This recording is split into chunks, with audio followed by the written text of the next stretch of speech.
welcome to the After Hours of T.C. Restani, the podcast. I am T.C. Restani, your host, and we are broadcasting from the beautiful, palatial podcast penthouse, and I'm here with none other than the greatest celebrity stalker of all time, South Boston Jeff. Hey, what's going on tonight? It's great to be here. It's great to be here, TC. It's great to be alive. Unbelievable. The living legend himself, Colonel Bull Montana's in the house. Hey, guys. What a little cold evening out here tonight. Maybe where you are, it's cold. It's not bad where I'm sitting over here. The climate control in the podcast penthouse, where you are right underneath the air conditioning vent, Colonel. Right. Unbelievable. And joining us tonight is one of our members of the After Hours of T.C. Restani Hall of Fame for guests, the one and the only, one half of the Signature Boys, Dave. What's going on, Dave? Hey, TC, how you been? It's been a long time since we have had you on the program. Last July, I believe, Last actually it July, was. yeah, it's been last July. I've been just, doing my thing and getting more signatures. And Now, who's the latest signature on your body? For those of you who don't know what we're talking about here, Dave is one half of the Signature Boys, and they have a unique hobby where they go around getting celebrity autographs tattooed onto them. Now, you've known you now for over 10 years and whatnot. You've been on Howard Stern and been in the newspapers and whatnot. Since last July, which was 2016, who have you gotten? Stephen Piercy, and I got, who else did I get? Stephen Piercy was And who is Stephen Piercy? The singer of Rat, right? Yeah, Oh, yep, exactly. that guy's awesome. Unbelievable. Yeah. The singer of Rat, huh? Yep. Colonel, you know any Rat songs? Nope. I know you've been with a lot of ring rats. No comment on that one, right down there, Colonel? Unbelievable down Well, there. that guy wears as much makeup as a ring rat, I'd have to say. In a drunken stupor, Colonel, you wouldn't know the difference between the lead singer of Rat and half the ring rats that used to bang back in the 80s, right? No, huh? Who was your favorite? Was it Chrissa? No. I know you had a little action with Chrissa. Don't even deny it. She looked like the puppet Madam. Remember that thing with Waylon Flowers? That's what Chrissa looked like. Jake the Snake knows what I'm talking about out there. Unbelievable. It's been about a month since our last podcast out there. Our other usual host in here, Vinny Capelli, is on vacation, and he wouldn't tell me where. And that's always asking for trouble when Vinny Capelli is on vacation and doesn't want anybody to know what's going on. But unbelievable. Speaking of tragedies going on here, there was a bombing in London, England, at an area. What's her name? Ariana Grande. Ariana Grande. Now, I have no clue. I know she's a singer and whatnot. The only reason I know this broad is my 13-year-old nephew used to watch her on, Nickelodeon or Disney or whatever, and she's adorable. Unbelievable out there. But it's just a tragedy, these crazy fuckers out there. there was like 21 or something. I don't know how many kids. There was so many kids. Kids just get blown up at a concert. It's like we've all gone to concerts when we were kids. And speaking of that, what was your very first concert you ever went to, Dave? Black Sabbath with Ronnie James Dio singing. Really? Yeah. What year was that? 83. 83. Colonel Bull Montana, you're about 700 years old. I mean, No, I just want to make a compliment about this thing that happened over. a compliment. Yep, over in England there. In Manchester, England. Manchester, England. Who would you like to compliment? Yeah. I hope not the bomber. No. Yeah. The opening that was for Miss Grande? Yeah. Yeah. There was a rapper from Medford, Massachusetts. Oh, really? So Yes. that's a compliment. I mean, she was on. She opened up for Maria Grande. I don't know who Maria Grande, but it's Ariana Grande or Ariana, whatever the hell her name is. Unbelievable. There was a But I don't rapper understand your reference to a compliment. Are No, you applauding her because she's a local gal or guy, whoever it is that opened up for this No, chick? I mean, I just want to let our viewers know. Yeah. During that Maria Grande, Yeah, okay. there was a rapper from From Medford. right. We're in a time warp here. You just said this about 30 seconds ago. Okay, all right. Well, but you didn't ask the question. What was the first concert you ever went to? My first concert would be 1967. Okay, who was it? Hey, we're the monkeys. The Monkees. Monkeys traveling around when Really? they opened up.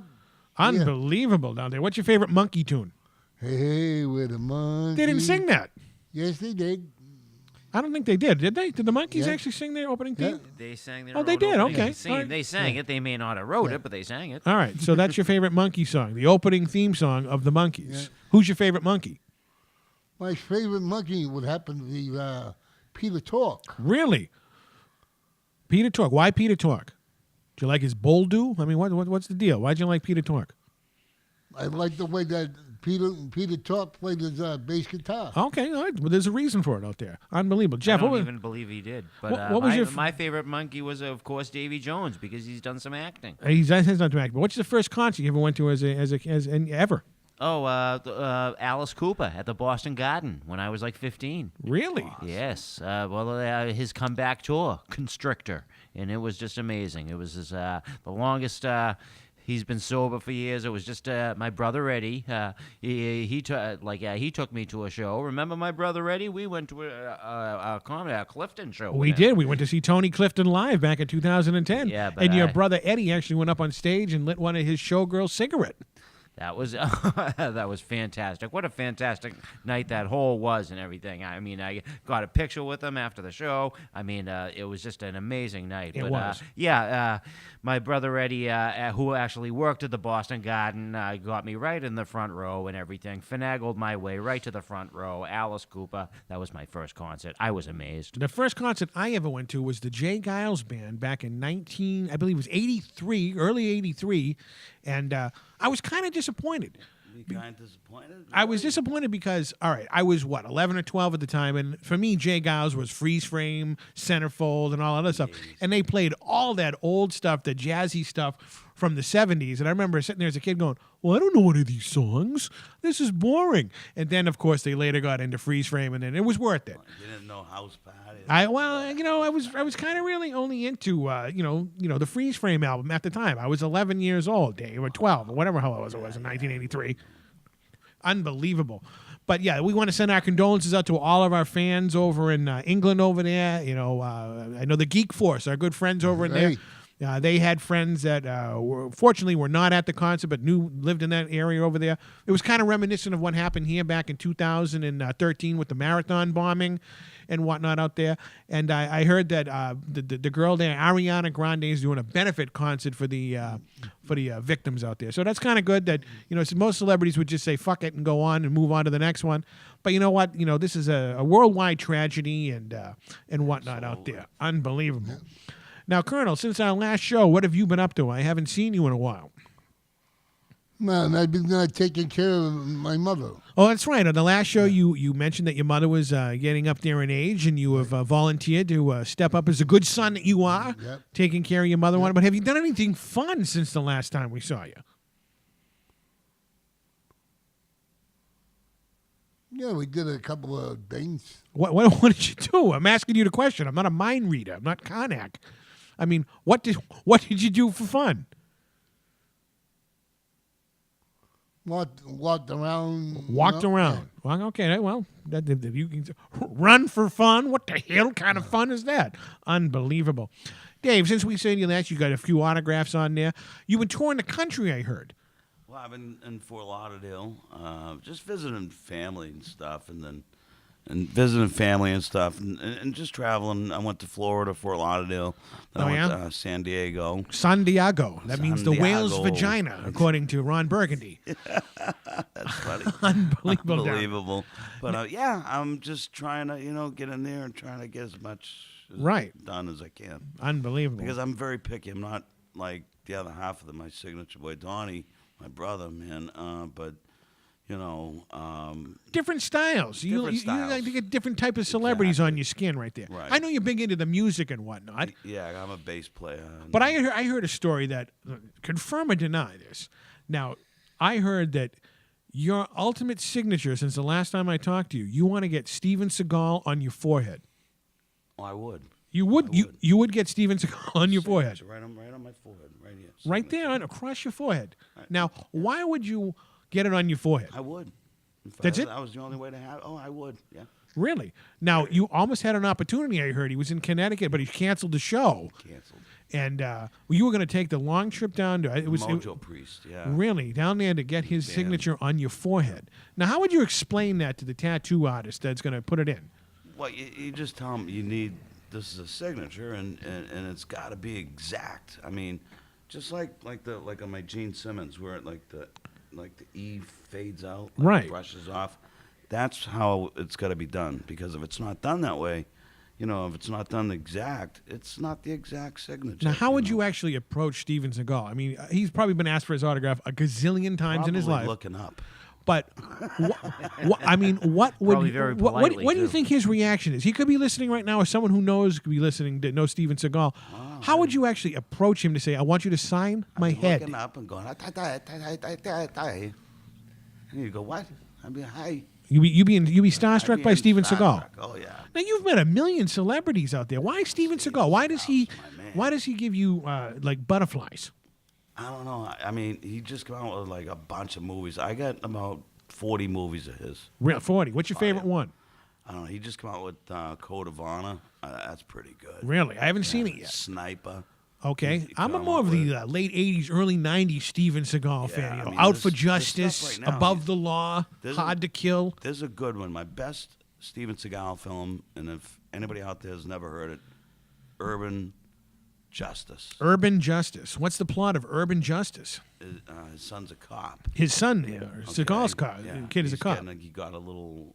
He's got a snitch out. I mean, a rat out there. And he Kind of like the ring rats that Colonel used to deal with. exactly. That's why I said it. But anyways, he is. That's his son supposedly, and he gets shot and killed.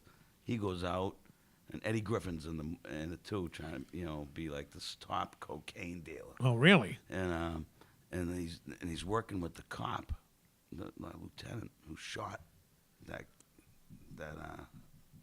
The coke dealer? Yeah, the son. Yeah, Seagal's son. and so he comes out and just kills everybody.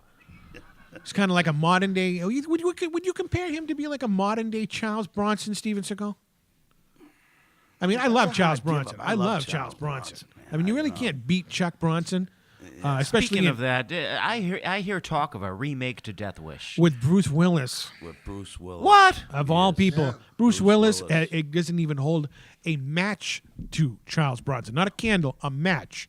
I'm not a big fan of Bruce Willis. He was great in Die Hard, but in real life, he's a dick. Yep. Plain and simple. He's Dick Willis. That's what his name should be out there. And the remake of Death Wish.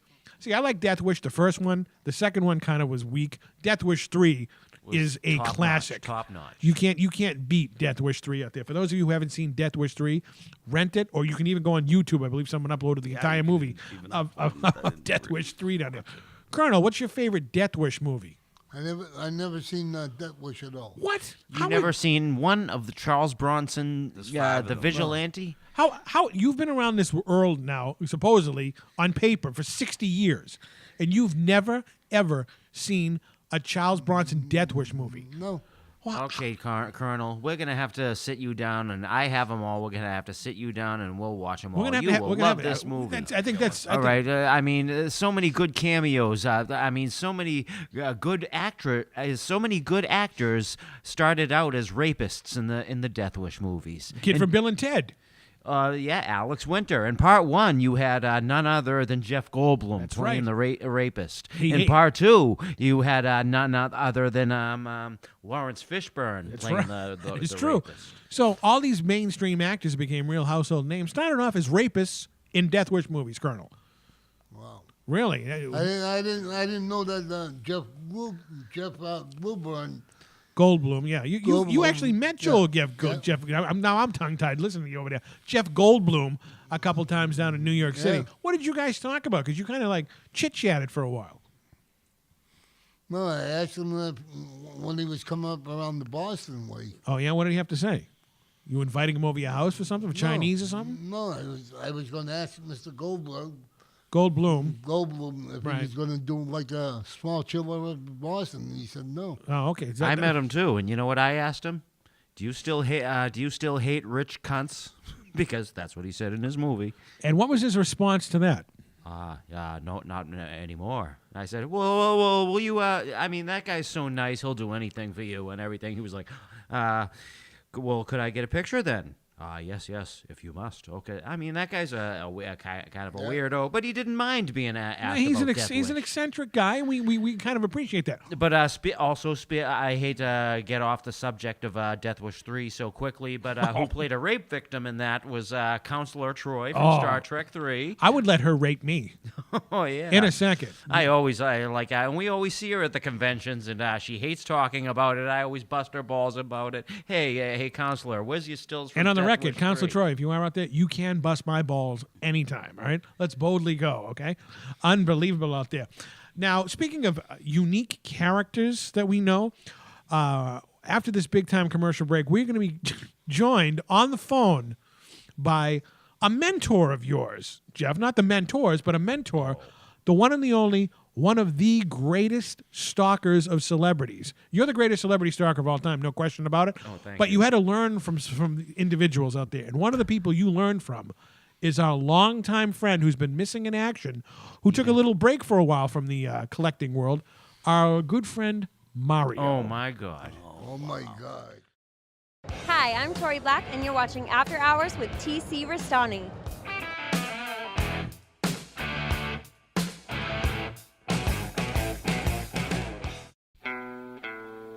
People are strange when you're a stranger.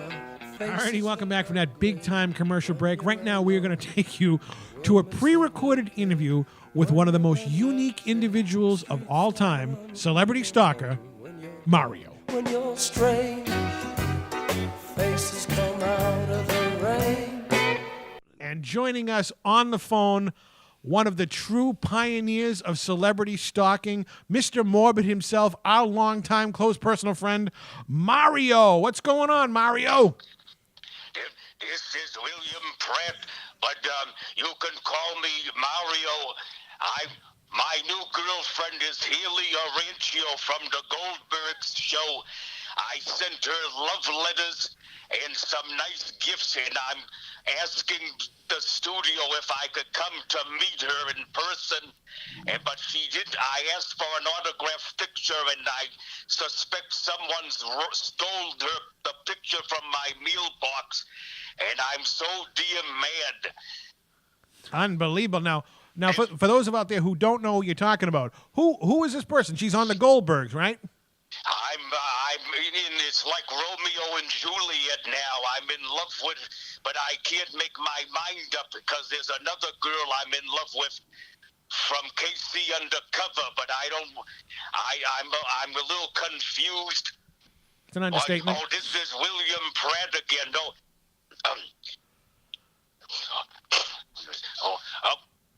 Unbelievable. I'm in love.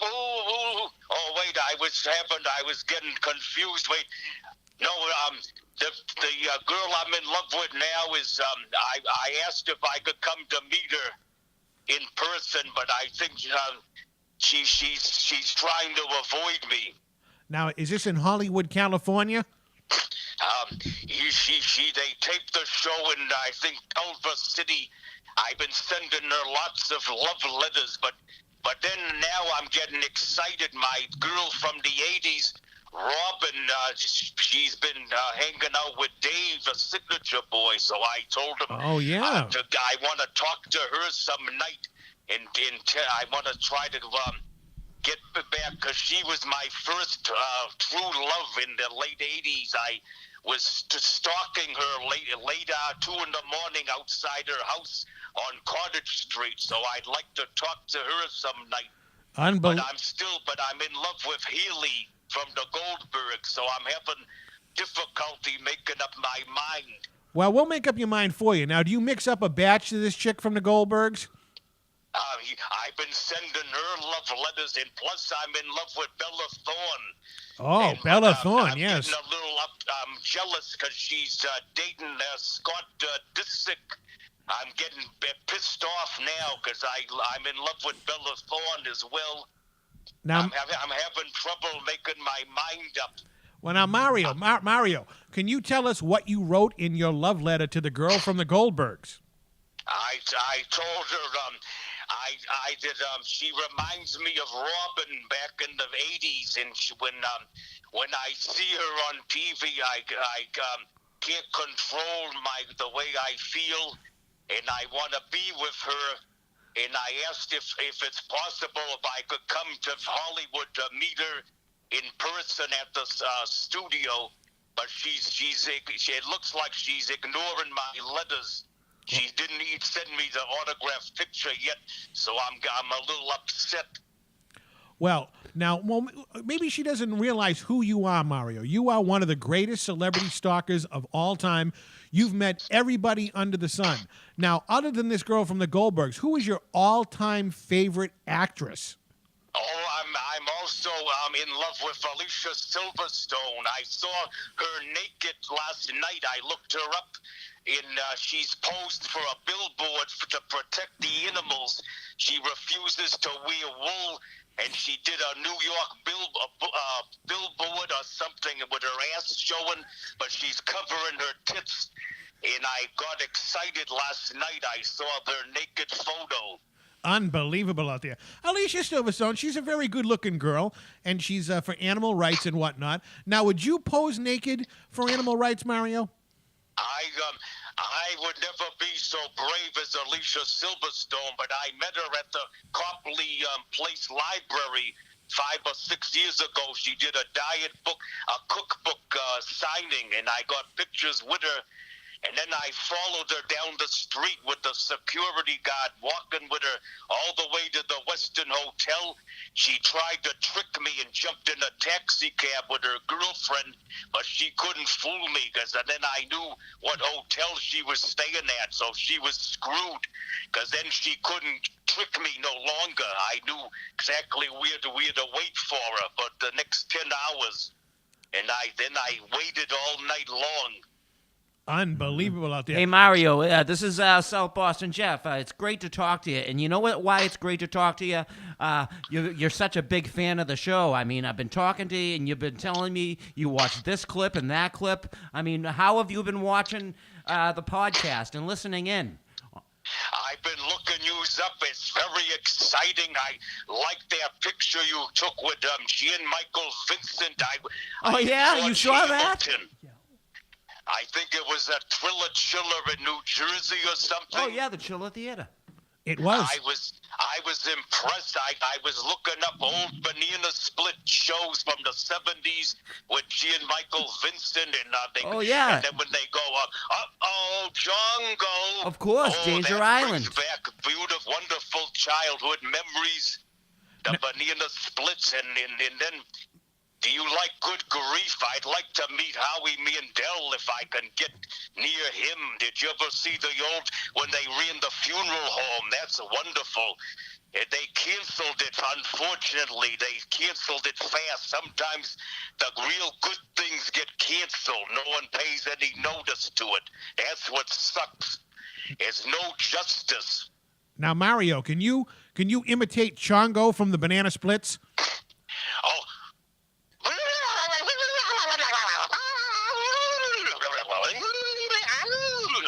Oh, that was incredible. What do you do, Davy Jones, when he sings to Masha Brady? Oh, do I want you to sing? Girl, look what you've done to me. Me and my whole world. Girl, you brought the sun to me.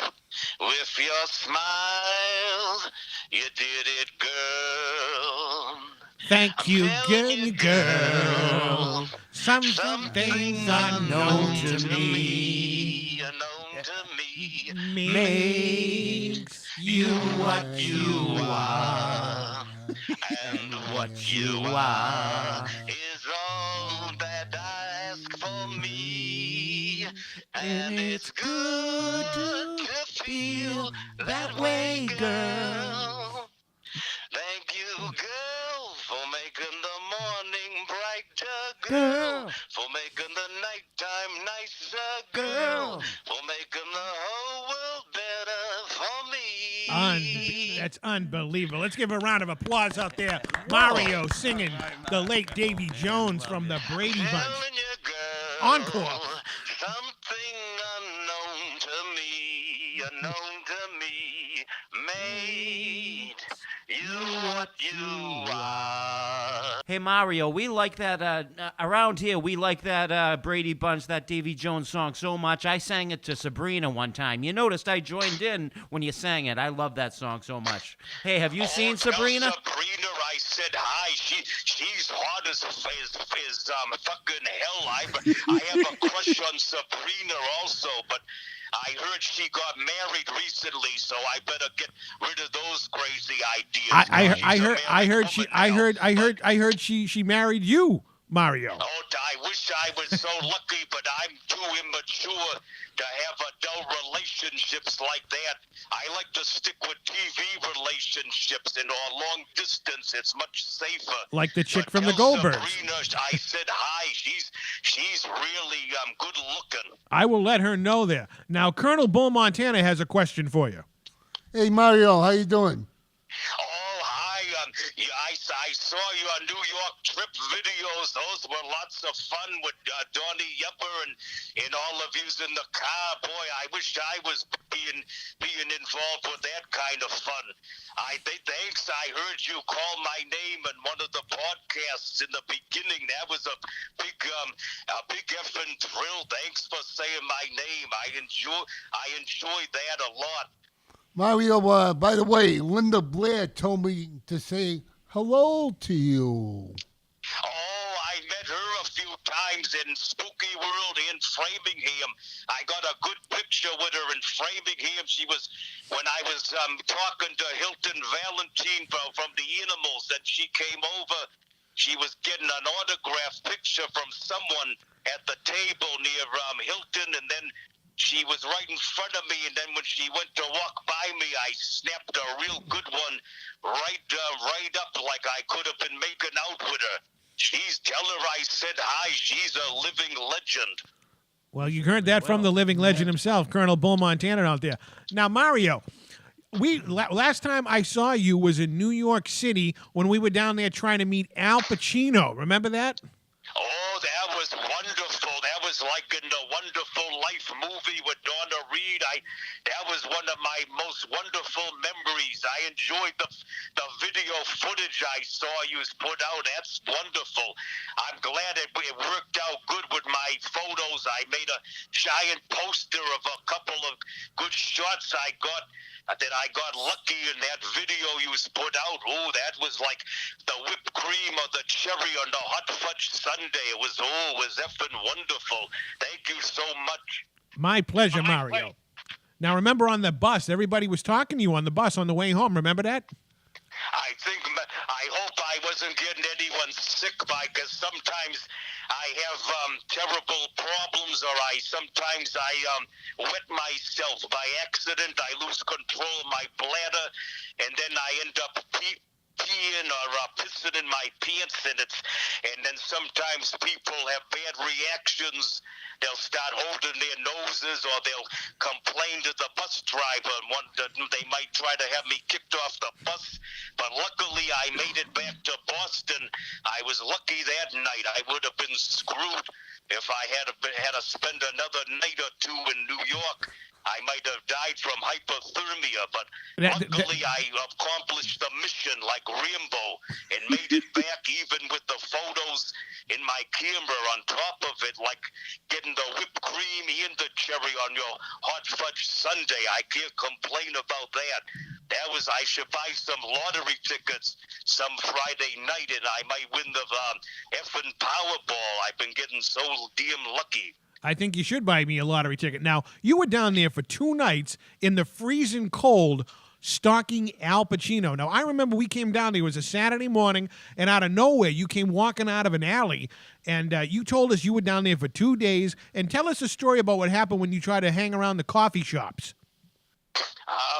I think I had 2 or 3 broken toes, so I was in a lot of pain, having trouble walking. But then I had to take my shoe off and give my foot a rest. And I'm not sure if I was having amnesia, but I know I accomplished the mission. That's all I know. Like Rambo, I made it back alive. You did. You did make it back alive, and Al Pacino, to this day, remembers that encounter with you back in 2011.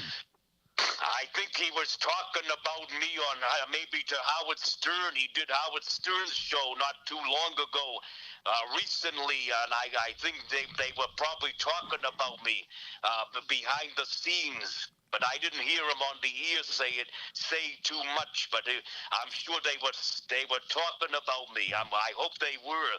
Unbelievable. He's a living legend. That was worth the horror stories I had to go with it. Now, Mario, you've been collecting autographs now for what, 35 years, something like that? Starting from an early age. In the late 80s, I was out at the Hasty Pudding Steps waiting for Lucille Ball, and she came out late at night with the security guy, and she said, she posed for me, and then she said, it's a little bit chilly tonight, isn't it? Like, 'cause she saw I wasn't dressed appropriate for the weather. It was a little cold and raining out. But she liked me, and then Bill Murray was my first time, like a Celebrity Stalker virgin on about 84. I was waiting outside the Hasty Pudding for Bill Murray. I was young, just an inexperienced amateur back around 84, and I took a horse tranquilizer before I went into Harvard. And we were with this Paul Marchetti. He's the younger brother of the lifeguard that at the time in the Tufts Park swimming pool in South Medford, he was the older brother was a lifeguard, big tough guy. But Paul Marchetti and my brother, we were like young kids waiting for Bill Murray. So I had my experience, like my training time back in like the mid-'80s. I was getting my experience in the stalking world, but in the childhood, I was always obsessed with the Beatlemania. That was what fueled me. The Paul McCartney and Ringo. That's definitely my thing. Or cup of tea. That's what fuels my obsessions is the Beatlemania. For sure, I would be out with my transistor radio, like those wacko it's lunatic girls in 1964 camping outside the hotels in 1964 screaming with the Meet the Beatles album, screaming Ringo's name and go, ooh. Definitely, everyone has their idols. My idols was definitely Ringo, Paul McCartney, the whole British invasions. What my motives were since the 70s. The Beatlemania was my thing. It was never the baseball players or watching the ball games. That bored me, but it was the Beatlemania that was my obsession. Now, were you upset the night that John Lennon got shot? Oh, I wish I knew that he was living there. I would have tried to sneak off. I was around 12 years old. If I was smarter at 12 years old, I would have sneaked off to New York late at night and been waiting outside the Dakota. I didn't even know anything about he lived in the Dakota until it was on the radio. My friend Richard Testa had just died like 2 or 3 weeks earlier when we went to the Della Russo funeral home on Main Street in South Medford. All the kids after school, we were like about in 7th grade, junior high. We went to the wake, and he was in a white coffin with a white suit, and then his grandmother hugged me, and when I went up to the casket, and she said, "Oh, don't worry, he's in heaven now. He's in good hands. He's in heaven now." And then John Lennon was like 2 or 3 weeks later. That's how I remember John Lennon being shot and murdered. I remember by my childhood friend Richard Testa dying like 2 or 3 weeks earlier. He disappeared around Halloween time, and then we got the bad, horrible news he was dead. Unbelievable. That's horrible, Mario. But, you're a living legend down here, autograph collecting, stalking, and whatnot. Is there anybody that you haven't met that you want to meet? Oh, I wish I could get right up close to Ringo or Paul McCartney. The closest I've got is maybe 20 or 25 feet, but I've never won the lottery with getting right up in their face that close. I don't think anyone has. You got to really know someone to get that close. Even a lot of the collectors I know in the Boston area, some of them got lucky in 2009 in July. They ran right up to Paul McCartney at the Four Seasons, but there's not one collector I've heard that got a picture with him, so he's not easy. They're definitely the biggest challenge. The Beatles or the Stones or Mick Jagger's definitely even multiplied worse. He refuses. He won't take a picture with anyone.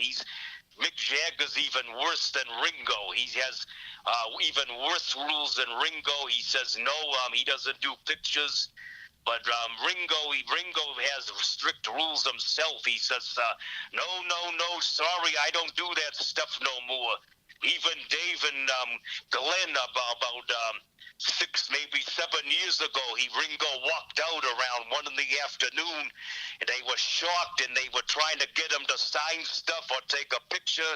And then Dave from Medford says, well, if you won't sign nothing, will you take a picture? And Ringo goes, no, sorry, I don't do that stuff no more. And he walked down the Boylston Street with his manager. I was shocked why they just let him get away that easily, why they didn't chase after him. You would have chased after him, right? You would have chased after him. TMZ would have been horrified. They would have said they must be dummies or immatures if they let Ringo or a Beatle just walk away that easily.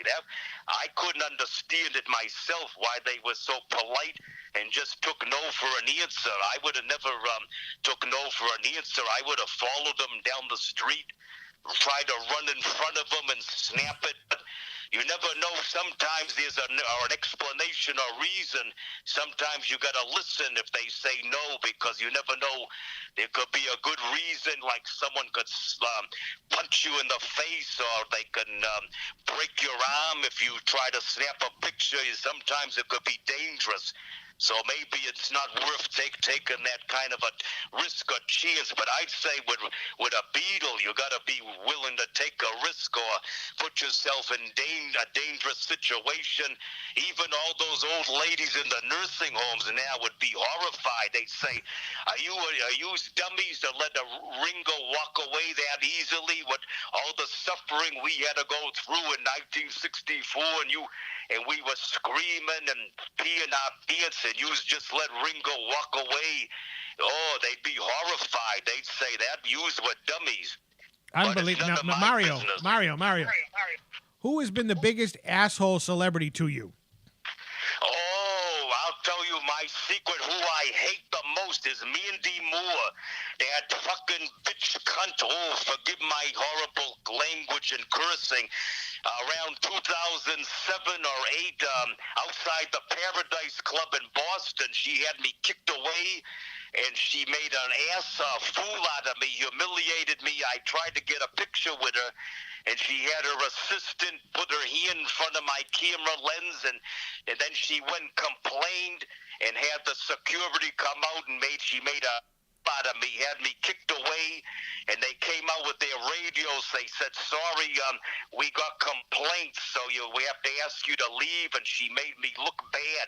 That bitch cunt, that's why she's on a stupid show with big fat 300-pound women now. That stupid show Mandy Moore's on, that's going to get canceled fast, but I hate her guts, that that bitch. Plus, she's getting fat too now. I wouldn't even want a DMF picture with her. I was just answering your question. I don't mean to be offensive. But No, Mario. You can Mario, you can say whatever you want about any celebrity out there. Now, Mario, I was there the night that you pushed Jason Patrick into a snowbank. Oh, that must have been a terrible accident, like what happened with Alec Baldwin. I trapped him at his book signing in Boston by accident. I got the revolving doors jammed, and then he was terrified.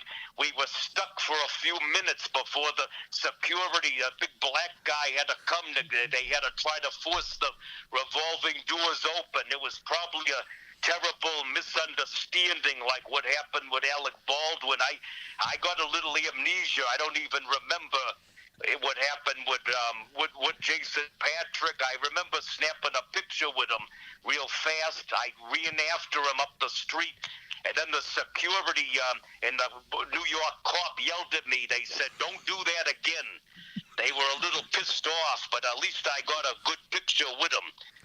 Unfortunately, I didn't know who the god DMF that dead guy, the one that died. I didn't even know who he was earlier in the afternoon. He was right in front of me. I was a dummy. I didn't even recognize who he was, and I blew it. Now he's dead. That what's his name? That had the heroin overdose. Damn it! I guess you can't get lucky all the time. I saw Philip some Seymour old Hoffman? lady, I think was in another place. She was in a fur coat staring at me early in the afternoon. What was her name? Vanessa something, Redgrave or someone.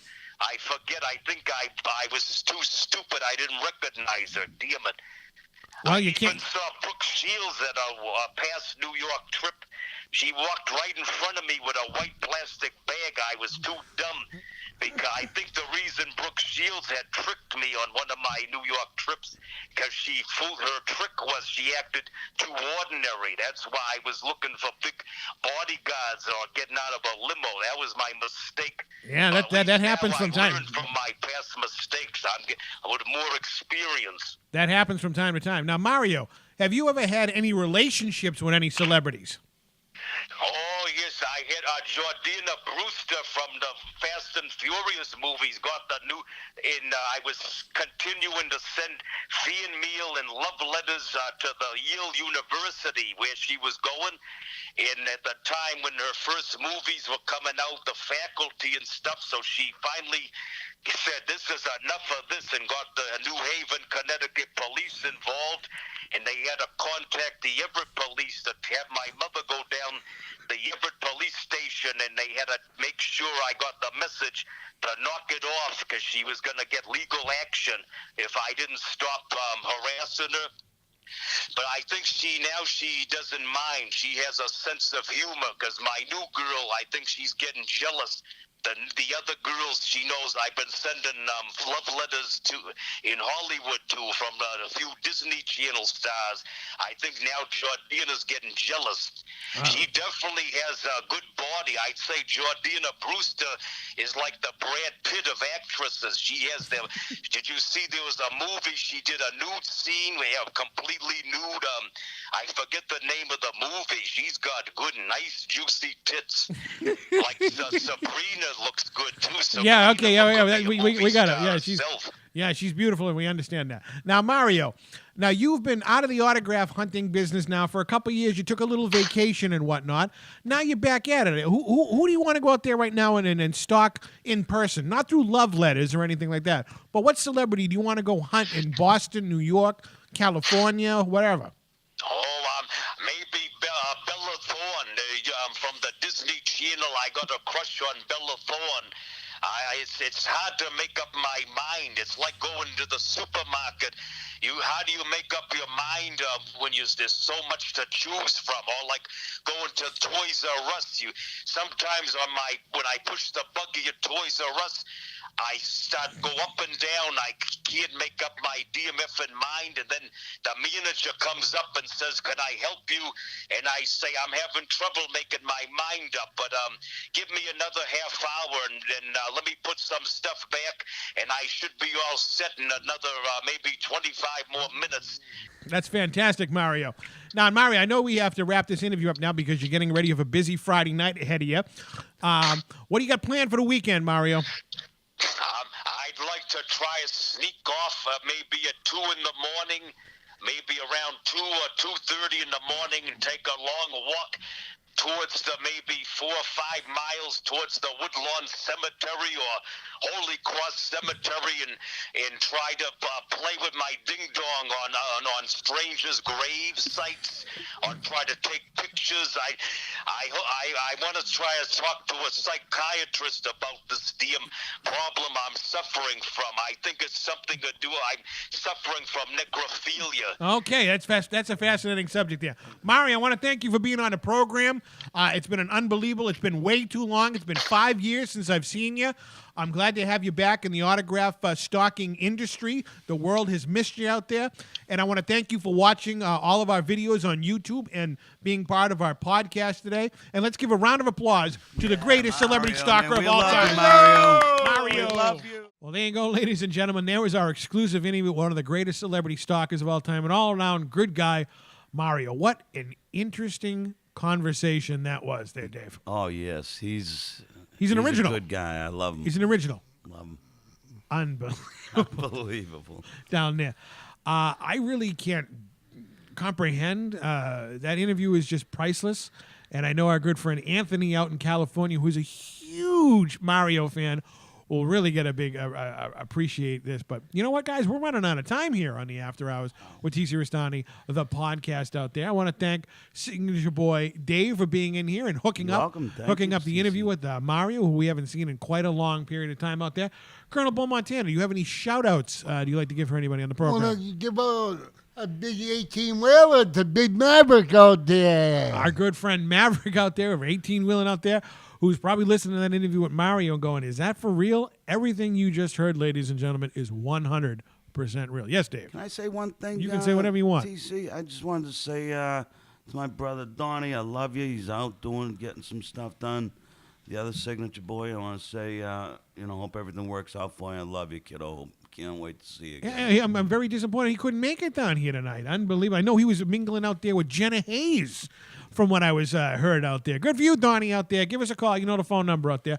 And Jeff, any shout-out out there? Well, I am just blown away by that interview. I just want to give a shout-out to that cemetery and just tell them to keep an eye out for some dude breaking in at night and everything. That's all I'm worried about and everything. I don't have any shout-outs. Too bad Paul Bearer wasn't still around out there. He would have put a stop to that. Oh, yes, Mario. Mario, I hate him. He gives me the creeps. Oh, my God. Mario would give Paul Bearer the creeps out there. Unbelievable.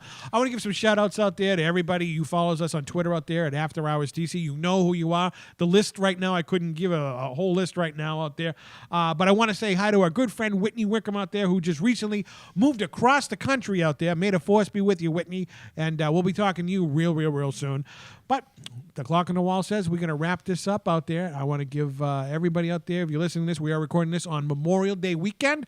Hats off to all of our veterans and whatnot who serve us in the past, present, and future. And remember, this is After Hours, and like our TV show, we what? We never close.